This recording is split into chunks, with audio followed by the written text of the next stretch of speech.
Suppose ধরুন আপনার মাঝে কোনো দুশ্চিন্তা এসেছে, কোনো নেগেটিভ চিন্তা। তখন আপনি কি করেন? নিজের মাঝে অস্থির হয়ে যান। আল্লাহ, কেন এই চিন্তা আসলো? এটা তো অনেক খারাপ একটা চিন্তা। কি করা উচিত আমার? নিজের মনের মাঝে প্রচুর আপনি একটা প্রেশার ক্রিয়েট করেন।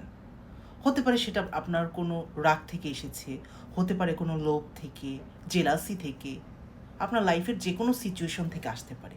এখন এটাকে নিয়ে যদি আপনি এত বেশি চিন্তা করেন এবং নিজের ব্রেনকে, নিজের মনকে যদি এত প্রেশারাইজ করেন, তাহলে কি সেটা থেকে আপনি বেরিয়ে আসতে পারবেন?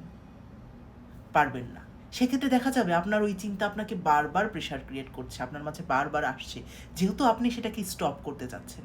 সেক্ষেত্রে বলুন তো আমরা কি সাজেস্ট করি, কি করা উচিত?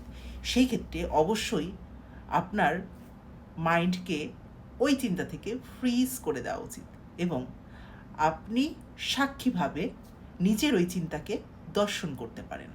সাক্ষীভাব আবার কি? সাক্ষীভাব মানে আপনি আপনার থেকে আলাদা হয়ে আপনার মনের চিন্তাকে অবলোকন করছেন, দেখছেন এবং সেটা যে আপনি না সেটাও আপনি জেনেই সেটা করছেন।